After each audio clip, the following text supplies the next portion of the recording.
Everybody, it's your friend, Bitcoin Brown. So I've made very, very, very peripheral contact with someone who's connected with the Brazil group who claims that they have encountered the angel Moroni, that they've actually handled the plates of Mormon.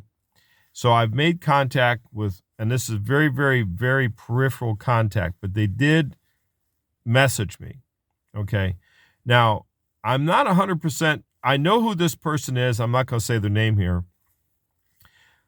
I'm not 100% sure if they're American or Brazilian. I think they're American. I think they're from Missouri. I think they travel to Brazil quite often. This is so murky. It's hard to get a handle on this. Now, I asked this person, and I said, you should do an interview on Gospel Tangents, which is Rick Bennett's podcast. He's a Mormon. I said, it would be interesting for you to do an interview and tell what you know.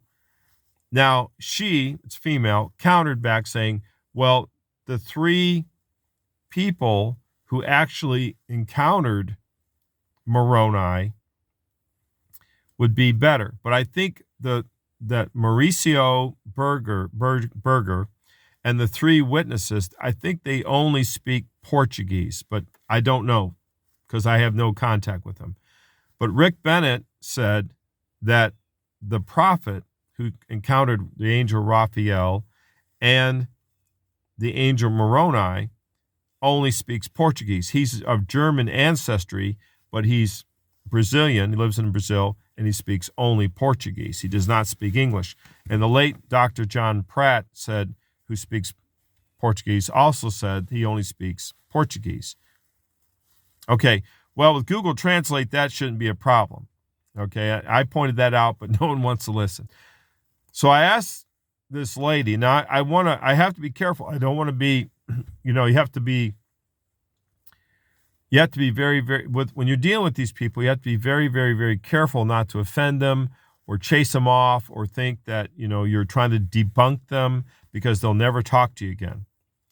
Now, I did a little teeny bit of research on this person's channel. Okay. They have a YouTube channel.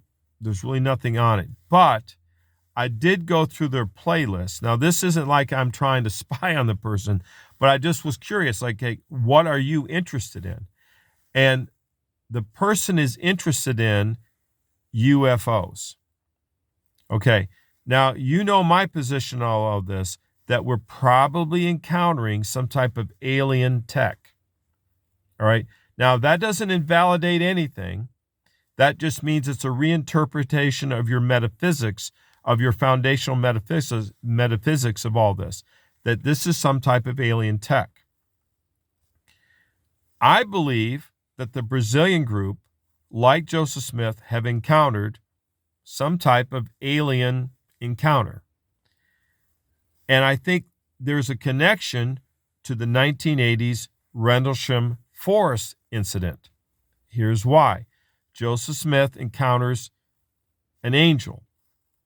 I call it an alien. You call it an angel. We can just, it's the same. An angel is a visitor from some other dimension, right? Angels just don't live around the corner. These are beings or entities or souls or whatever you want to call them from another dimension, another existence, an alternate reality, a parallel reality, an alternate universe, whatever. Call them what you will. He encounters them. He gets metallic plates. These metallic plates are there. We learned later he doesn't really use the unum and thurnum mentioned in the Bible. He's actually using seer stones. He's next to the plates are covered up. I can explain that because that is alien tech, and it was used in some type of telepathic technology. It's obviously telepathic technology. How do these things come to his head? It had to be some form of telepathy.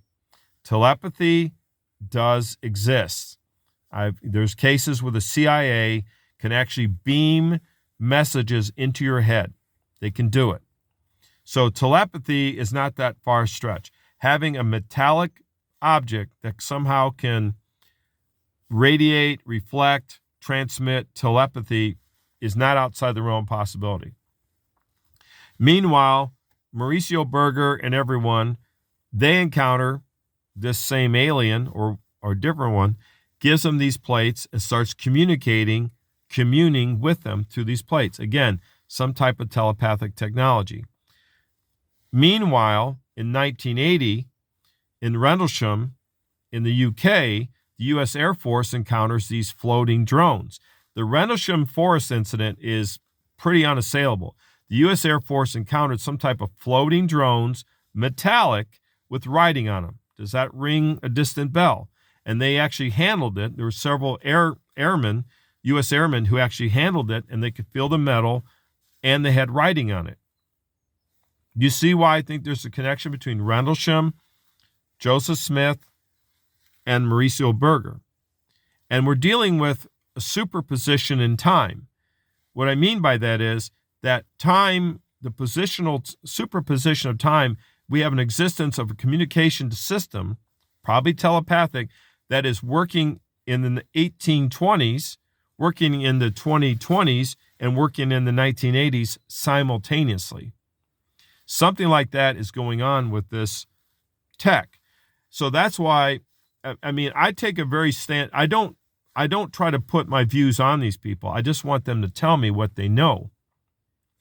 And when I saw that they're interested in UFOs, then they're thinking the same way I am, that they encountered some type of alien tech, telepathic in nature, from a different dimension, a different universe, a different planet, whatever, however you want to call it. That's what I'm thinking happened.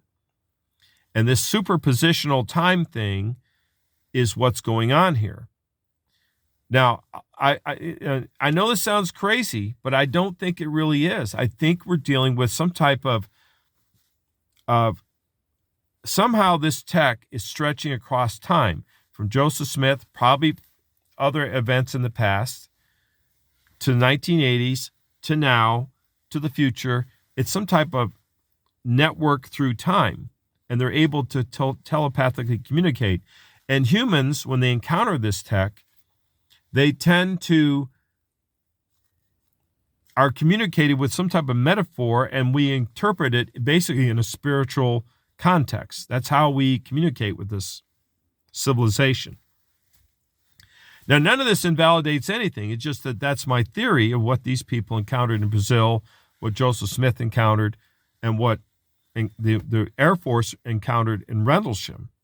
Now, UFOs are not as crazy anymore because the U.S. Navy has come out and shown you that there are UFOs. They've tracked them with Ingersoll Rand technology. So, you tell me. But I hope she'll go on that show and talk about what she said, because interesting, she is female, she's a woman, and I know at least 2 women who encountered those plates and touched them, handled them, and there's pictures of her. I know who she is. There's pictures of her in that, and she's showing the plates, and that's when the late Dr. John Pratt was there, and she's in that same picture with her. So we know who she is. I think she's sincere. I think she's telling the truth. I just want to know what she thinks she encountered. Because by looking at her playlist, I think she thinks the same way I do, that she encountered some type of hyper-advanced civilization, hyper-advanced intelligence, and they were communicating to them through this format.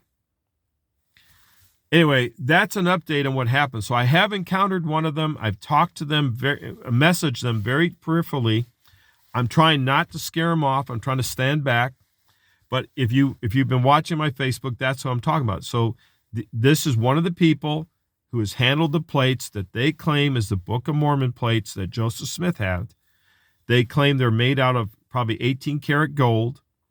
They've seen this with their own eyes, and I've seen pictures of them with it. Now, is that a forgery in that picture? I don't know. I don't know what's in that picture. I can see it. I can see them in it. Anyway, that's an update. I'll update you when I hear more.